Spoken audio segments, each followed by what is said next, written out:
लक्ष्मण जी ने कहा भैया आपने कोई निर्णय कर लिया है क्या? राम जी ने कहा हाँ लक्ष्मण भैया मैंने निर्णय कर लिया है। कैसा निर्णय? राम जी कहते हैं जय सायक मारा मैं बाली, जिस बाण से मैंने बाल का वध किया था, मूर्ख सुग्रीव का वध कल मैं उसी बाण से कर दूंगा। इसका अर्थ क्या हुआ सज्जनों? राम जी क्या कहना चाहते हैं? परमात्मा का संकेत है कि सुग्रीव हमें पाकर के सब कुछ भुला तो दिया, लेकिन उस बाण को मत भूलो। प्रभु का बाण कौन सा है? गोस्वामी जी कहते हैं लवनी में परमाण जोग बरस कलप सरचंड बरस न मन राम को काल जा सुखो दंड। काल ही भगवान का बाण है। व्यक्ति को उस दिन की निरंतर याद रखनी चाहिए, क्योंकि काल के बाण को कोई रोक नहीं सकता, वह एक ना एक दिन अवश्य चलेगा। प्रभु की बात सुनकर के लक्ष्मण जी ने कहा भैया अगर आप हमें आज्ञा दे दो तो मैं सुग्रीव का वध कर दूं। राम जी ने कहा नहीं भैया सुग्रीव का वध नहीं करना है, जो कुछ करना है उसे प्रभु बता रहे हैं। तब अनुजय समुझावा रघुपति करुणा शिव भय दिखाई ले आवो तात सखा सुग्रीव। उसे भय दिखा करके मेरे पास ले आओ, क्योंकि भय के ही मारे मेरा भजन करता था। जब मैंने बाल का वध कर दिया तब भय छूट गया, जब भय छूट गया तो मेरा भजन करना भी बंद कर दिया। इसलिए भय दिखाई ले आवो तात सखा सुग्रीव। लक्ष्मण जी ने कहा भैया एक बात समझ में नहीं आ रही है, इतने डरपोक भगोड़े कायर में ऐसी कौन सी विशेषता है जो सुग्रीव आपसे मित्रता करने का अधिकारी बन गया है? राम जी ने कहा लक्ष्मण भैया उन भक्तमती सबरी के शब्दों को भूल गए क्या, जब उन्होंने कहा था कि पंपा सर जाओ रघु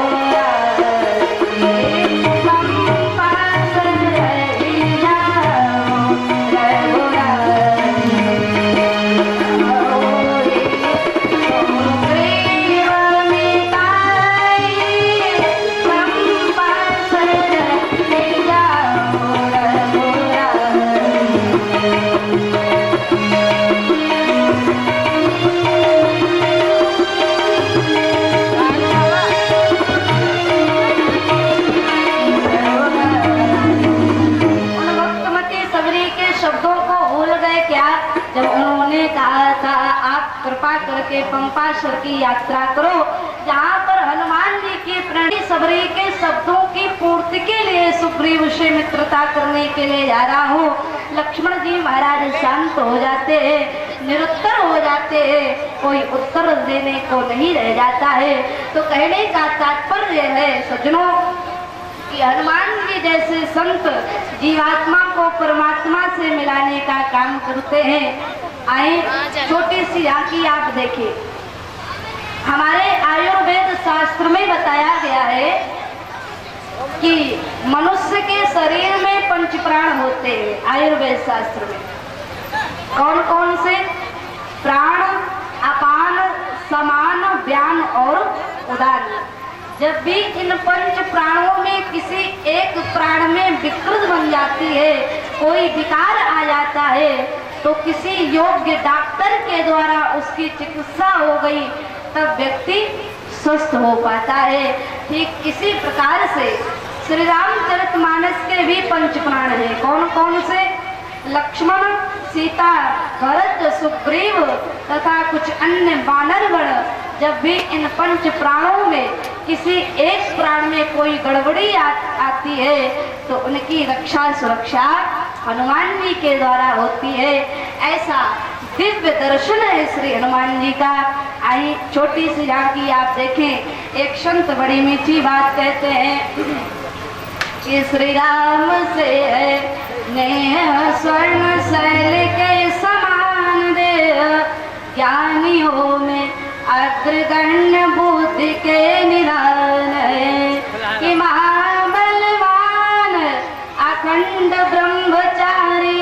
प्रजापति वायु के समान वेद छोर में मान है कि राघव के दूत बन लंक में निशंक गए और सिया सुधिलाए कपियूत में मान है संत कुल पालक दुष्ट दानव के काल ब्याल अंजनी के लाल महावीर हनुमान है ये तो महावीर बेनवो हनुमाना रामदास जस आप बखाना। आए छोटी सी जानकी आप देखिए, जिस समय मैया जानकी जी लंका में बंदनी के रूप में रावण के दुर्व्यवहारों से दुखी होकर के अशोक वृक्ष से प्रार्थना करती है, रावण आता है, माँ जानकी जी को भयभीत करता है, अपनी ओर आकृष्ट करने की चेष्टा करता है। विचार करिएगा, राजा 3 अयोध्या का संचालन चक्रवर्ती सम्राट राजा दशरथ जी कर रहे हैं, जनकपुर का संचालन विदेहराज जनक जी कर रहे हैं और लंका का संचालन रावण कर रहा है। राजाओं को 4 नीतियों का प्रयोग करना चाहिए। प्रमाण मिलता है, गोस्वामी जी कहते हैं कि साम दाम अरु दंड विभेदा, साम दाम अरु दंड विभेदा, नखोर बसरी सास कहवेदा, नखोर बसरी।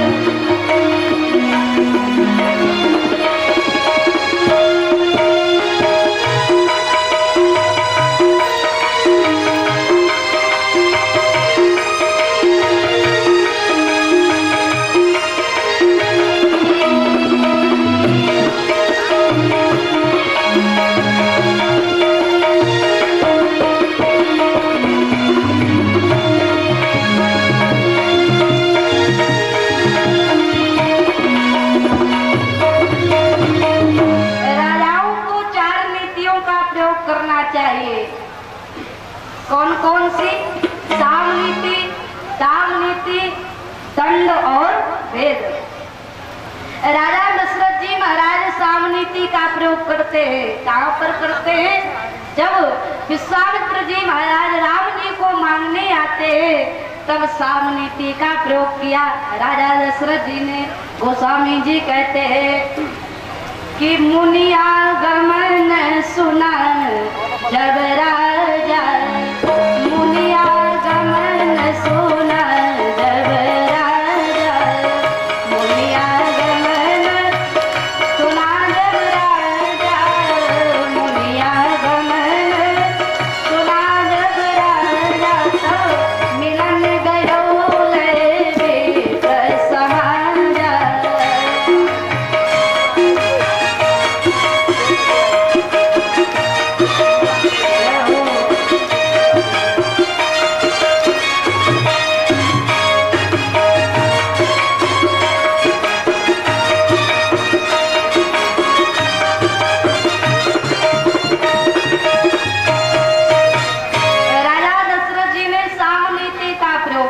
मिलन गयो लय विप्र समाजा।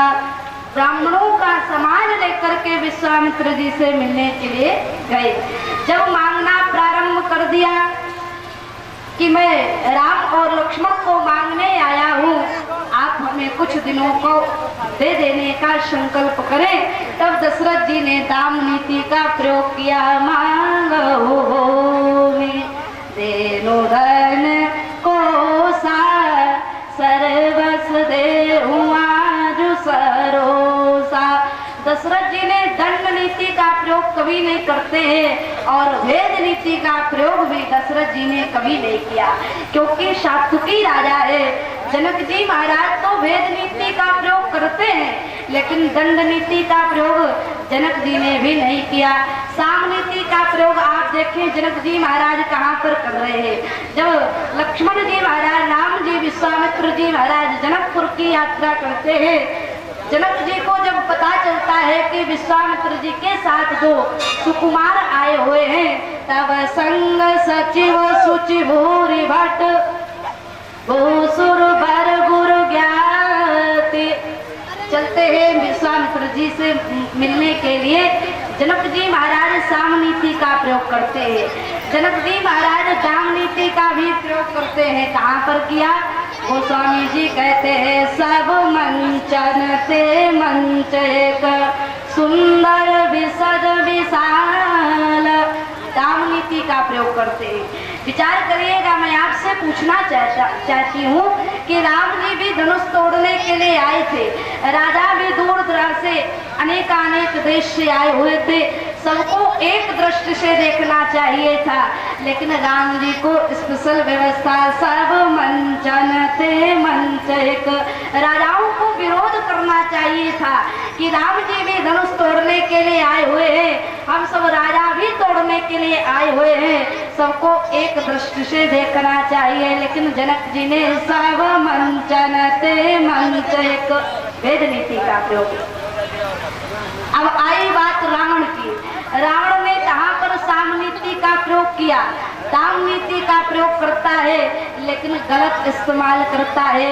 आए प्रमाण मिलता है माँ जानकी जी के पास जब रावण जाता है तो कैसे जाता है? गोस्वामी जी कहते हैं कितने अवसर रावण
दया जाता है संग नारी बहु किए बरावा। भक्ति को पाना चाहता है लेकिन संग नारी बहु किए बनावा, नारियों का समाज लेकर के जानकी जी के पास जाता है। दाम नीति का प्रयोग रावण ने किया। कहाँ पर किया? जानकी जी से कहता है रावण सोनो सुमुखी सयानी मंदोदरी आदि सबरानी, लेकिन एक बार विलोक ममोरा। वेद नीति का प्रयोग करता है। पत्नी साथ में है लेकिन पराई स्त्री की प्रशंसा कर रहा है, कह रहा है एक बार विलोक ममोरा, एक बार बस तू मुझे देख ले तो मंदोदरी को तेरे चरणों की दासी बना दूंगा। साम नीति का प्रयोग करता है, दाम नीति का प्रयोग करता है, वेद नीति का भी प्रयोग रावण ने किया, दंड नीति का प्रयोग करता है। माँ जानकी जी से कहता है, राक्षसियों से कहता है अगर ये मेरा प्रस्ताव स्वीकार न करे कि मास दिवस मन का मास दिवस मन का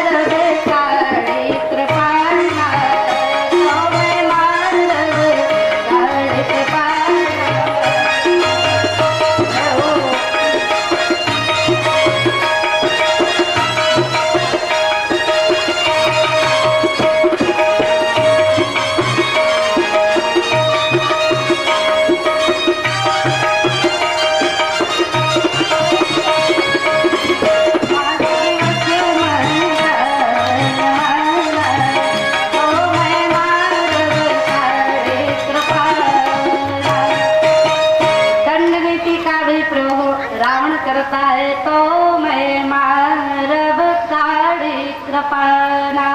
रावण के दुर्व्यवहारों से दुखी होकर के, अत्याचारों से दुखी होकर के जानकी जी अशोक वृक्ष से प्रार्थना करती है, हे अशोक, तुम्हारा नाम है अशोक, जहाँ कोई शोक ना हो, और मैं तुम्हारे पास शोकग्रस्त होकर के बैठी हूँ, इसलिए तुम मेरा दुख दूर करके अपना नाम तो सार्थक करो। गोस्वामी जी कहते हैं, सुनहि विनय मम वितप अशोका, सत्य नाम करु हरु मम शोका। उसी समय हनुमान जी महाराज अशोक वृक्ष पर बैठे बैठे विचार कर रहे थे। गोस्वामी जी कहते हैं क्या, कि तरु पल्लव रहलो कारी, करय विचार कि लंका निवासी जड़ अशोक ये माँ के कष्टों को क्या दूर करेगा। उसी समय हनुमान जी महाराज प्रभु की दी हुई मुद्रिका जानकी जी के सामने डाल दिया। कपि कर हृदय विचार, दीन मुद्रिका डाल तब, माने उसे उठा लिया। चिंतन करने लगी कि यह मुद्रिका कहाँ से आ गई, कैसे आ गई, प्रभु को तो कोई जीत नहीं सकता, और माया ऐसी मुद्रिका कभी बना नहीं सकती। माँ जानकी जी सब खोज में पड़ जाती है, आखिर ये मुद्रिका आई कहाँ से। जीत को सकल अजय रघुराई, कि माया ते असि रचि माया ते असि रचि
जानकी जी ने कहा कि लागे सुनय श्रवण मन लागे, आदि होते सब कथा सुनाए, श्रवणामृत जय कथा सुनाए, कहीं सुंदर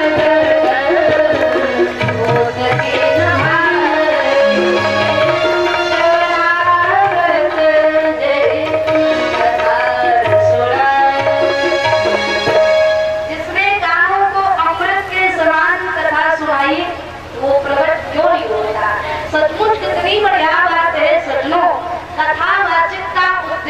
होता है कि अपने आप को प्रकट करना नहीं, बल्कि भगवान को प्रकट करना होता है। हमारे जीवन में ईश्वर प्रकट हो जाए, यही तो कथा का उद्देश्य है।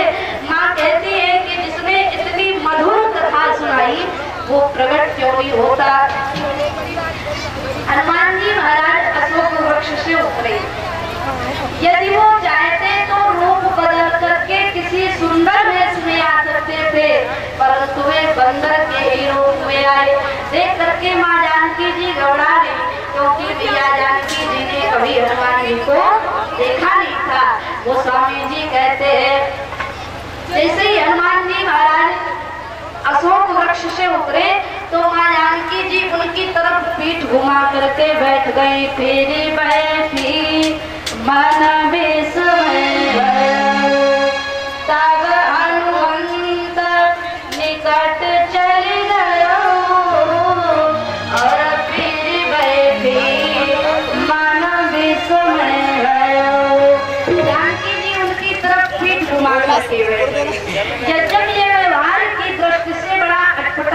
लगता है। व्यवहारिक पक्ष से आप देखें, जैसे आप किष्किंधा कांड की कथा नहीं सुनाई। किष्किंधा कांड की कथा क्यों नहीं सुनाई? क्योंकि उसमें हनुमान जी की कथा भी थी। वे सोचते हैं कि अपनी कथा क्या सुनाना, अतः भगवान की कथा सुना करके मौन हो गए। मां जानकी जी ने आग्रह किया, हनुमान तुम